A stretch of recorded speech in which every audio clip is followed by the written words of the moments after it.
Hello and welcome back. In today's lesson, we're going to be looking at rearranging formula.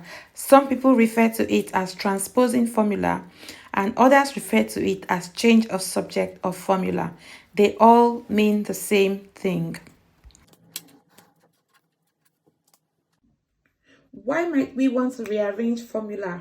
Sometimes you might have different constants and variable in an equation and you want to swap them around to find, you want to change the subject to find one. Here's an example of that instance. Y is equal to mx plus c is the equation of a straight line, and m represents the gradient while c represents the y-intercept. Sometimes you might want to find the gradient, in which case you have to make the subject m equals to the rest of them, or you might want to find the intercept.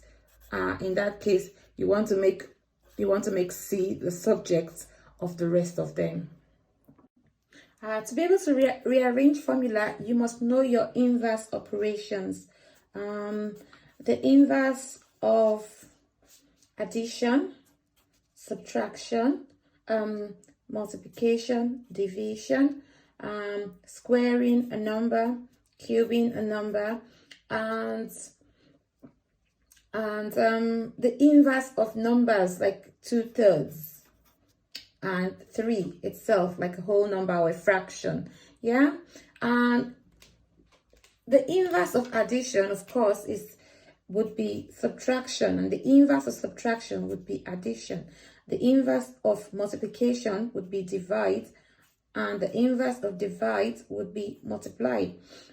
This would be x squared. The inverse of x squared, of squaring a number, would be square rooting the number, and the inverse of cubing a number would be cube rooting that number.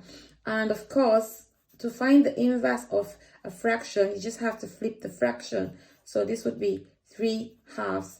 And we know that all whole numbers are actually fractions over 1. So we have to flip this one to become 1/3. These are the main things that you have to know to be able to work with rearranging formula. And then you also have to bear in mind that equations are all about balancing things up, and the left hand side has to always be equal to the right hand side. Now let's jump straight into some examples. So here's the first example. It says make x a subject, and the equation is y is equal to x plus 3. Here, y is the subject of the formula, okay? If this is a formula, y is the subject because everything else is equal to y. But we want to make everything else equal to x. And how do we do that? Looking here, we want x on its own. We don't want x plus 3. And I told you about inverse operations. So if I rewrite that problem, x plus 3, then I'm going to use the inverse of plus 3. The inverse of plus 3 would be minus 3 or negative 3. So I'm going to subtract 3 from both sides. Minus 3, minus 3. And the reason is because whatever I do to the right hand side, I must do the same thing to the left hand side, because equations have to balance. Now, if I do plus and minus 3, that will eliminate this whole section. Yeah, that will go off. Therefore, I can rewrite x to be equal to y minus 3.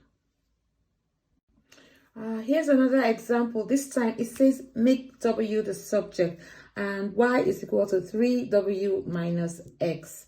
The first problem that we're going to see here is that we have subtract x, but we also have times w, but this one is further away, so subtract x is further away, so we have to deal with that one first before we deal with the w. Okay, we want w on its own, but you have subtract x and you have times by 3 here. So let's start by getting rid of the x. y is equal to 3w minus x. How can I get rid of that x there? I have subtraction here. I can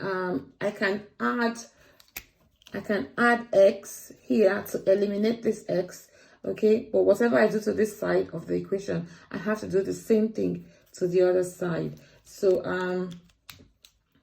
now I'm going to have y plus x is equal to 3w. Remember that even though we haven't written any signs there, 3w is the same thing as 3 times w, and that is the same thing as using the multiplication sign.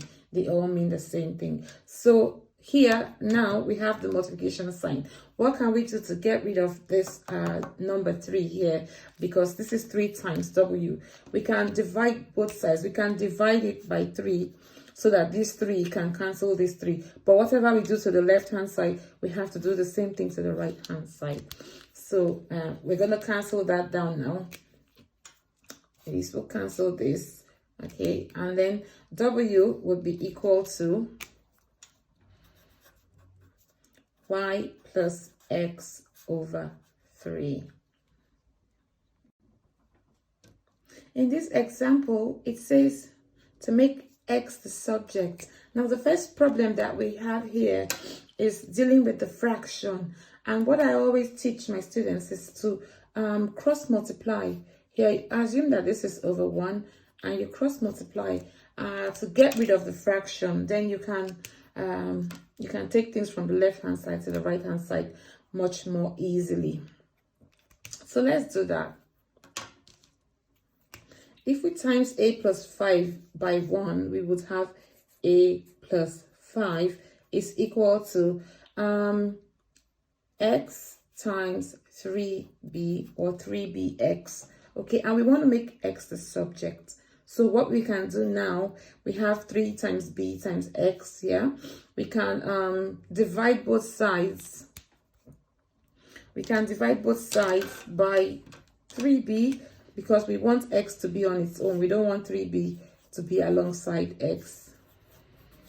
And if we do that, then 3b is going to cancel 3b on this side. And then x is going to become a plus 5 over 3b.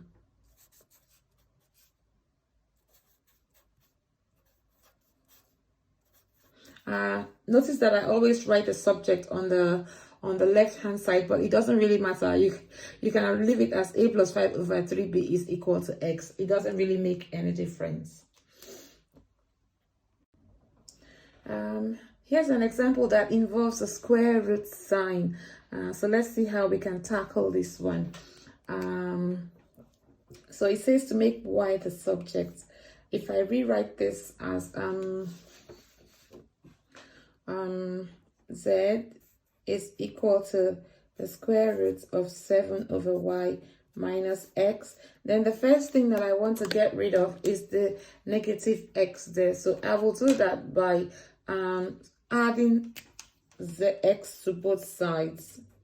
Yeah, so that will get rid of this whole part, and then I can deal with the square root part. That's going to become z plus x is equal to the square root of 7 minus y, and I don't want the square root of 7 minus y. What can I do to get rid of the square root sign? I said to you earlier that the inverse of square rooting a number is squaring the number. So what we're going to do is we're going to square both sides. Z plus x squared is equal to the square root of 7 over y squared. And of course, square root is going to cancel square, is going to cancel square root, and then we will have z plus y, z plus x squared is equal to 7 over y. Now we can cross multiply like we did earlier. We can cross multiply, and if we did that, we will have y times z plus x squared is equal to 7.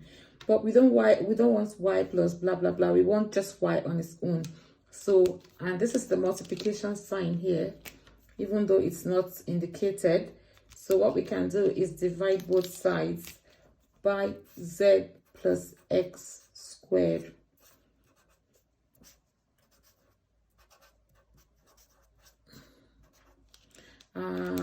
This is going to cancel this, and then we would have that